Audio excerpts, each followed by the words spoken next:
Hi, this is Vijay. Welcome to bull street. இந்த மார்க்கெட்டை நகர்த்தி கொண்டு போகக்கூடிய விஷயங்கள், அம்சங்கள் என்னென்னு பார்த்தா இங்கே ரெண்டு தெரியுது. இந்த ரெண்டின் பின்னால் தான் மார்க்கெட் இயங்க போகுது.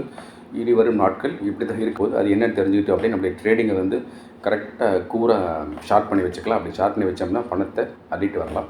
ஸோ அதுக்காக தான் இந்த வீடியோவில் அந்த ரெண்டு பேராமீட்டர் அப்படின்னு பார்க்குறதுக்கு முன்னாடி ரொம்ப ஹைலி சக்ஸஸ்ஃபுல்லாக போயிட்டுருக்கு சூப்பர் ஃபைனான்ஸ் ஆப்ஷன் பற்றி சில வார்த்தைகள் சேனலுக்கு புதுசாக வந்திருக்கிற வியூவர்ஸ்க்காகவும். சூப்பர் ஃபைனான்ஸ் ஆப்ஷன் இவ்வளோ ப்ராஃபிட்ஸ் வருது, 10Kங்கிற ஒர்க்கிங் கேபிட்டல் பயங்கரமாக அப்ரிஷியேட் ஆகுது. ஆனால் நம்ம இன்னும் சப்ஸ்கிரைப் பண்ணாமல் மிஸ் பண்ணிகிட்ருக்கோமே நினைக்கிற உங்களுக்காகவும் சில வார்த்தைகள் நான் பேசிக்கிறேன்.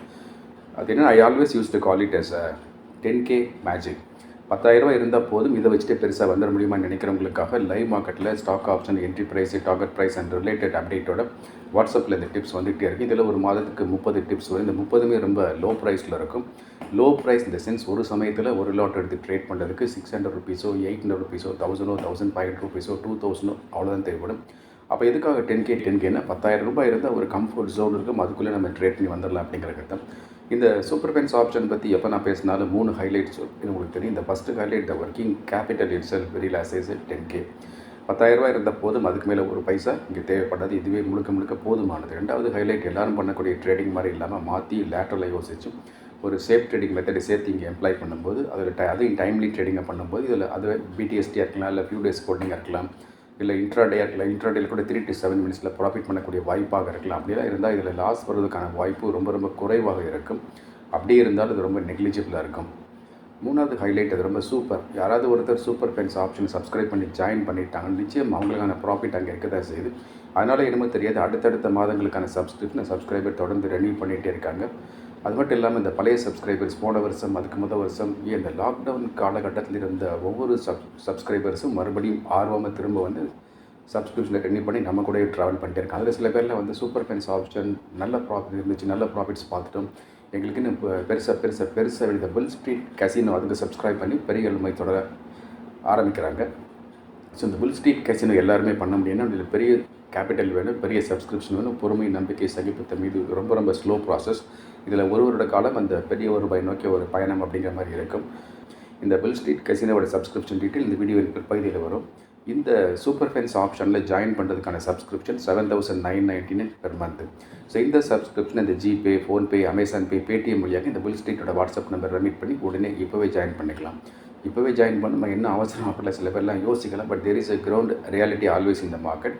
ஒரு மார்க்கெட்டில் ஒரு பர்டிகுலர் டேயில் ஒரு பர்டிகுலர் ஸ்டாக்கில் ஒரு ஸ்பர்ட் மேஜிக்கல் மட்டும் புதையல் மாதிரி வாய்ப்பு திடீர்னு வெடிச்சு கிளம்பி வரும். அப்போ நம்ம சப்ஸ்கிரைப் பண்ணி உள்ளே இருந்தால் மட்டும்தான் அந்த வாய்ப்பை பயன்படுத்த முடியும். அதுக்காக சொல்கிற வேறு எந்த உள்நோக்கம் கிடையாது. இந்த வீடியோ பார்த்து முடிஞ்சோன்னா நீங்கள் எல்லாருமே சூப்பர் ஃபைனான்ஸ் ஆப்ஷன் சப்ஸ்கிரைப் பண்ணி ஜாயின் பண்ணிக்கோங்க. இல்லை ட்ரேடிங்கில் எங்களுக்கு பண்ண முடியல, டைம் இல்லை, ஒர்க் பண்ணிகிட்ருக்கோம், ட்ராவல் பண்ணிகிட்ருக்கோம், பிஸ்னஸ் பார்த்துட்ருக்கோம், ஃபாரின் கண்ட்ரியில் இருக்கோம், இந்தியன் டைம் ஜோன் ஒத்து வரல, அந்த மாதிரி இருந்துச்சுன்னா சூப்பர் ஃபைனான்ஸ் ஆப்ஷன் மாதிரி ஈக்குவலாக நல்லா போயிட்டுருக்கு. சூப்பர் ஃபைனான்ஸ் பென்னின்னு ஒன்று இருக்குது. அதில் வந்து ட்ரேடிங்கே கிடையாது. இந்த பென்னி ஸ்டாக், சின்ன பென்னி ஸ்டாக்ஸை வாங்கி வச்சா மட்டும் போதும், பின்னாடி இது பெருசாக வளர்ந்து பலன் கொடுக்கும் எதிர்பார்ப்பில் செய்கிறோம். இந்த சூப்பர் ஃபைனான்ஸ் பென்னிக்கான சப்ஸ்கிரிப்ஷன் 7,999 பெர் மந்த். இந்த சூப்பர் ஃபைனான்ஸ் ஆப்ஷனோட பாஸ்ட் பர்ஃபார்மன்ஸ் பார்க்க நம்ம சேனலில் முகப்பில் நிறைய பட்டன்ஸ் இருக்கும். அதில் போஸ்ட்னு ஒன்று இருக்கும். அந்த போஸ்ட்டை கிளிக் பண்ணி பார்த்தீங்கன்னா பாஸ்ட் பர்ஃபார்மன்ஸ்லாம் அங்கே இருக்கும், அதை நீங்கள் பார்த்துக்கலாம். இப்போ நம்ம இந்த வீடியோவில் போய் இந்த 2 பராமீட்டர் மார்க்கெட்டை புரட்டி போட்டு இழுத்துக்கிட்டு போகக்கூடிய 2 பராமீட்டர் என்னென்னு பார்க்கலாம். இதில் ஒன்று வந்து இந்த Q2 ஏர்னிங், Q1 ஏர்னிங்கை நம்ம பார்த்தோம். Q1 ஏர்னிங் வந்து மிக்சடாக இருந்தது, பெரிய ஃபேப்லெஸ்ஸாக. அப்போது ஐடி செக்மெண்ட்லாம் பார்த்தோம்னா ஓகுன்ற பெரிய செட்லாம் கொடுக்கல, பெரிய கைடன்ஸ்லாம் இன்ஃபோசிஸ், டிசிஎஸ் எல்லாருமே பெரிய கைடன்ஸ் கொடுக்கல. இப்போ இந்த Q2 ஏர்னிங்ஸ் வரப்போகுது. Q2 ஏர்னிங்ஸ் வந்த பிறகு அந்த இண்டஸ்ட்ரீஸ், அந்த பர்டிகுலர் கம்பெனிஸ் என்ன ரிசல்ட்ஸ் அனௌன்ஸ் பண்ணுறாங்க, அதுக்கேற்ற மாதிரி இம்பாக்ட் வந்து மார்க்கெட்டில் அந்த செக்மெண்ட்டில் அஸ் வெல் அஸ் நிஃப்டிலேயே அது இருக்கும். அதே போல் வந்து இன்னொரு பேராமீட்டர் வந்து இந்த எஃப்ஐயோட அவுட்ஃப்ளோ. ஸோ எஃப்ஐன்னு சொல்லிட்டு இருந்த ஒரு காலகட்டம் வரைக்கும் இப்போ வந்து எஃப்ஐ அவுட்ஃப்ளோன்னு பேச வேண்டிய காலகட்டம் வந்துருச்சு. என்னென்னா அவங்க வந்து தொடர்ந்து இந்த மார்க்கெட்டிலிருந்து ஒரு 4 மாதம் 5 மாதமாக பணத்தை எடுத்து வெளியேறிட்டே இருக்காங்க, திரும்ப பணத்தை உள்ளே கொண்டு வர மாட்டேன் வெளியிட்டே இருக்காங்க. இது வந்து ஆப்வியஸாக வந்து எப்போவுமே வந்து இந்த அக்டோபர்லேருந்து ஆரம்பித்து நவம்பர், டிசம்பர் வரைக்கும் கிறிஸ்மஸ்க்கு அப்புறம் லீவ் போட்டு போயிடுவாங்க. அதுக்கப்புறம் ஜனவரிக்கு மார்க்கெட்டில் உள்ளே வருவாங்க. ஜனவரிக்கு மார்க்கெட்டில் உள்ளே வரும்போது பொங்கல் சமயத்தில் மார்க்கெட்டை ஒரு அடித்து கிராஷ் பண்ணிவிட்டு அதுக்கப்புறம் தான் வந்து அவங்களோட ஸ்ட்ராட்டஜி என்னன்னு தெரிய வரும். அப்போ இந்த காலகட்டம் அப்படிங்கிறது வந்து எஃப்ஐ வந்து அவுட்ஃப்ளோங்கிறது கன்ஃபார்ம்டு. ஸோ எஃப்ஐ அவுட்ஃப்ளோ எடுத்துகிட்டு போகிறனால மார்க்கெட் வந்து எப்படி போகுன்னு பார்த்தா மார்க்கெட் வந்து சஸ்டெயின் ஆகாது, ஹையர் லெவலில் சஸ்டெயின் ஆகாது. மார்க்கெட் என்ன தான் வந்து ஓப்பன் ஹையாக இருந்தாலும் இல்லை ஓப்பன் லோவாக ஆரம்பித்து புல் பேக் அடித்து இன்ட்ராடேயில் மார்க்கெட் மேலே போனாலும் இண்டிவிஜுவல் ஸ்டாக்ஸ் எல்லாம் அங்கே சஸ்டெயின் ஆகாமல் தத்தளிச்சிட்டே இருக்கும், மேலே ஏற மாதிரி போய் கீழே இறங்கிட்டே இருக்கும். பேங்க் நிஃப்டி கூட அப்படி தான் போயிட்டுருக்கும். ஒரு சில சமயங்களில் ஒரு பக்கம் நிஃப்டி வந்து நெகட்டிவாக கீழே போயிட்டுருக்கும், பேங்க் நிஃப்டி மேலே போயிட்டு அந்த மாதிரி இருந்துச்சு அப்படின்னா அது ஏறுக்கு மாறாக போகுதுங்கிற மாதிரி அர்த்தம். ஸோ இதெல்லாம் ஏன் அப்படி இருக்குதுன்னு பார்த்தா ஒரு கயிறை கட்டி ஒரு பக்கம் இழுத்துட்டு போகாமல் அந்த எஃப்ஐ வெளியே போயிட்டனால இது அங்கங்கே சிதறி போன மாதிரி ஒவ்வொரு டேரெக்ஷனில் ஒவ்வொரு செக்மெண்ட்டே ஒவ்வொரு செக்டார் அப்படி போயிட்டுருக்கு. ஸோ அப்படி போகிறதுனால வந்து positive as well as negative மிக்சடாக மாற்றி போகிறதுனால வந்து மார்க்கெட் வந்து ஹையர் லெவலில் சஸ்டெயின் ஆகாமல் போகுது. இது இப்படியே இருக்குமான்னு கேட்டால் இது தொடர்ந்து இப்படியே தான் இருக்கும்.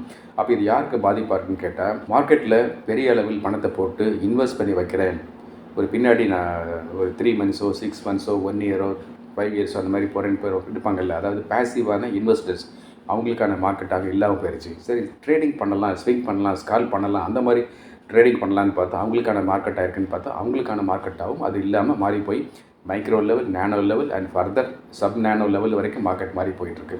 அப்படி போகும்போது என்ன மார்க்கெட் எப்படி இருக்குன்னு பார்த்தோன்னா இப்போ வந்து காற்றுள்ள போதே தூற்றிக்கொள், நான் என்ன சொல்வேன் அடிக்கடி காசு உள்ள போதே தூற்றிக்கொள்னு சொல்லி அந்த மாதிரி களமாக மாறிட்டுருக்கு. அப்போ எங்கே ஏதாச்சும் ஏர்னிங் பண்ணக்கூடிய அவென்யூ மார்க்கெட்டு கண்ணுக்கு எட்டிய ஒரு தென்படுது அப்படின்னு பார்த்தா நல்லா உத்து பார்க்கும்போது வேறு வழியே இல்லை, இந்த ஆப்ஷன் செக்மெண்ட் மட்டும்தான் ஃப்ளரிஷிங்காக போயிட்டுருக்கு. அந்த ஆப்ஷன் செக்மெண்ட்லேயும் வந்து இப்போ இருக்கிற காலகட்டத்தில் ஆப்ஷன் செல்லர்ஸ் இருக்காங்களா, ஆப்ஷன் ரைட்டிங் பண்ணுவாங்கள்ல, அவங்களாம் ட்ராப்பில் மாட்டிக்கிறாங்க. அந்த மாதிரி போகுது. எல்லாம் ஆப்ஷன் ரைட் பண்ணி விட்டுட்டு எக்ஸ்பைரிக்கு பார்த்துக்கிற மாதிரி நினச்சிட்ருக்காங்க. அதுக்கான மார்க்கெட்டுமே இப்போ இல்லை. இப்போ இந்த ஆப்ஷன் பையர்ஸ்க்கான மார்க்கெட்டாக தான் இந்த மார்க்கெட் தொடர்ந்து நான் பார்த்துருக்கேன். ஆப்ஷன் பையர்ஸ்க்கான மார்க்கெட்டாக தான் இருக்குது. அந்த ஆப்ஷன் பையர்ஸ்க்கான மார்க்கெட்டாகவே இருந்தாலும் இங்கேயும் வந்து micro level, nano level, sub nano level தான் வந்து போயிட்டுருக்கு.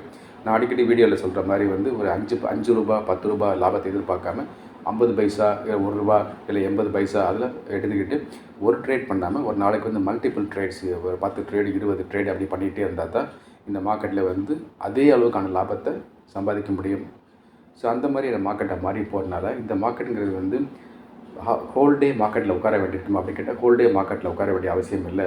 மார்க்கெட் ஓப்பன் ஆகிற 9:15 ஒரு 10 நிமிஷத்தை விட்டுருங்க, 9:25 ஒரு 10 மணி வரைக்கும் அந்த டைமு. அதுக்கப்புறம் வந்து ஒரு 11:30 to 12 அந்த டைமு. தென் 2:30 to 3, 3:15 to 3:30 பண்ண வேண்டாம். அது வந்து ரொம்ப எக்ஸ்பீரியன்ஸ் உள்ளவங்க தான் பண்ண முடியும், சாதாரண நாட்கள் பண்ண முடியாது. ஸோ இந்த டைம் ஜோனில் கரெக்டாக மார்க்கெட்டில் வந்து காயின் பண்ணி சின்ன லெவலில் ஆர்டர் பண்ணணும். ஆர்டருக்கு நான் சொல்கிறேன் திரும்ப ரிப்பீட் பண்ணக்கூடிய காரணம் என்னென்னா இந்த மக்களுக்கு வந்து ஒரு ஈகோ, அதாவது ட்ரேடர்ஸ் ஈகோன்னு ஒன்று இருக்குது. என்னென்னா நான் வச்சா ஒரு 5 ரூபா தான் ப்ராஃபிட் வைப்பேன், வச்சு பார்த்துக்கிட்டே இருப்பேன் அப்படின்னு இருந்தால் லாஸ் ஆகிடும். உங்கள் ஸ்டாப் லாஸ் போட்டே தின்னுட்டு போயிடும். அதுக்கு பதில் நான் அடிக்கடி சொல்கிறது ப்ராக்டிக்கலாக நான் எக்ஸ்பீரியன்ஸ் பண்ணி சக்ஸஸ் பண்ணுறதுக்கான காரணம் என்னென்னா சின்ன லெவலில் ஒரு நாளைக்கு வந்து ஒரு ட்ரேடோ 2 ட்ரேடோ 3-4 ட்ரேட் தான் ஒரு மாதிரிலாம் பண்ணிகிட்ருப்போம். இப்போ அப்படி பண்ண முடியல. ஒரு ட்ரேடில் பண்ணக்கூடிய ப்ராஃபிட்டை வந்து பிரித்து 10ஆக பிரித்து ஒரு 10 தடவை பண்ணுறது இல்லை 20 தடவை பண்ணுறது, திரும்ப ஆர்டர் போட்டுக்கிட்டே இருக்கிறது, சேஃப் ஜோனில் ப்ளே பண்ணிகிட்டே இருக்குது. அந்த மாதிரி பண்ணால் மட்டும்தான் மார்க்கெட்டில் வந்து சஸ்டெயின் பண்ணி நம்ம ப்ராஃபிட்டை வீட்டுக்கு எடுத்துகிட்டு போக முடியுது. ஸோ அந்த மாதிரி மார்க்கெட் மாறி போச்சுங்கிறதுனால இது தெரிஞ்சால் தான் மார்க்கெட்டில் சக்ஸஸ் பண்ண முடியும். இல்லைன்னா வந்து ரொம்ப எப்போதும் பண்ணுற மாதிரி ஒரு வழக்கமான பாதையில் போகாமல் லேட்ரலாக திங்க் பண்ணக்கூடிய மார்க்கெட்டாக இந்த மார்க்கெட் மாறிட்டு வந்துருச்சு. அதுக்கு 2 காரணம் வந்து ஒன்று வந்து Q2 earnings, 2வது வந்து எஃப்ஐயோட அவுட்லோ தான். ஸோ அந்த எஃப்ஐயோட அவுட்லோ பற்றி பயப்படணுமான்னு கேட்டால் பயப்பட வேண்டிய அவசியமே இல்லை. அவங்க வெளியே போக நமக்கு புட் ஆப்ஷனில் வாய்ப்பு அதிகமாக இருக்குது. அண்ட் Q2 earnings வந்து மோசமாக இருந்தாலும் அந்த இண்டிவிஜுவல் கம்பெனியோட ஸ்டாக்கில் வந்து ஷார்ட் செல் பண்ணுறதுக்கோ இல்லை புட் ஆப்ஷன் இருந்தால் புட் ஆப்ஷனுக்கு வாய்ப்பு அதிகமாக இருக்குது. ஆனால் அந்த Q2 earnings நல்ல ரிசல்ட் கொடுக்கக்கூடிய கம்பெனியில் வந்து லாங் போகலாமான்னு பார்த்தா லாங் போக முடியாது. ஏன்னா வந்து நான் அடிக்கடி சொல்கிற மாதிரி மார்க்கெட் சஸ்டெயின் ஆகாமல் கீழே விழுந்துடும், அந்த ஸ்டாக்கும் கீழே விழுந்துடும், அதில் கால் ஆப்ஷன் எடுத்தாலும் கீழே விழுந்துடும், அந்த மாதிரி போயிட்டுருக்கு. ஸோ இந்த மார்க்கெட் வந்து அடிப்பவர்களுக்கான மார்க்கெட்டு, ஷார்ட் செல் பண்ணுறவங்களுக்கான market at micro level multiple trading. அதேவேளை புட் ஆப்ஷன் வந்து micro level multiple trading. So 10 ஒரு ஆர்டரில் 10 லாட் போடுறதுக்கு பதிலாக ஒரே ஆர்டர் போடாமல் 10 தடவை போட்டுகிட்டே இருந்தோம்னா இந்த ஆப்ஷன் ட்ரேடிங்லேயோ இல்லை ஈக்விட்டி ட்ரேடிங்லேயோ பண்ணுறதுக்கான வாய்ப்பு அருமையாக இருக்குது. ஸோ அண்டர்ஸ்டாண்ட் பண்ணிக்கோங்க. Q2 earningsும் எஃப்ஐ அவுட்லவும் பயமுறுத்தல் கிடையாது. அதையும் நம்ம பாசிட்டிவாக மாற்றி வச்சுக்கிட்டு அதிலிருந்து நம்ம பணம் சம்பாதிக்கான வாய்ப்பை பயன்படுத்திக்கலாம். என்ன பொறுமை, நம்பிக்கை, சகிப்புத்தன்மை வேணும். பேராசைப்படக்கூடாது. ரொம்ப மெதுவாக பார்த்துக்கிட்டே போகணும். பார்த்தா இந்த மார்க்கெட்டும் உங்களுக்கானதான். நீங்களும் பணம் சம்பாதிக்கணும், நீங்கள் பணம் சம்பாதிக்கணும்னு நான் ரொம்ப ஆசைப்பட்றேன். அப்புறம் இந்த சேனலுக்கு நீங்கள் புதுசாக வந்து பார்க்கக்கூடிய பார்வையாளராக இருந்தால் இந்த வீடியோக்கு ஒரு லைக் போட்டு விட்டுருங்க. இந்த வீடியோ உங்கள் ஃப்ரெண்ட்ஸ் சர்க்கிளில் ஃபார்வர்ட் பண்ணி விடுங்க. அவங்களும் இந்த மார்க்கெட்டோட இந்த 2 ஃபேக்டர்ஸ் இன்னொரு பற்றி தெரிஞ்சுக்கிட்டும். இந்த வீடியோக்கு நீங்கள் இந்த சேனல் நீங்கள் சப்ஸ்கிரைப் பண்ணால் பார்த்துட்டு இருந்தீங்க அப்படின்னா இந்த சேனலுக்கு பெல் ஐக்கானை கிளிக் பண்ணி ஆல் செலக்ட் பண்ணி வச்சுக்கோங்க. சேனலில் சப்ஸ்கிரைப் பண்ணி பார்த்துட்ருங்க.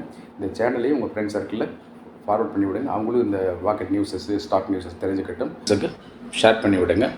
தென் தொடர்ந்து சேனலை பார்த்துட்டே வாங்க. உங்களுக்கான இன்ட்ரெஸ்டிங் அப்டேட்ஸ் நான் கொடுத்துட்ருக்கேன். Thank you very much. நான் உங்களுடைய விஜய்.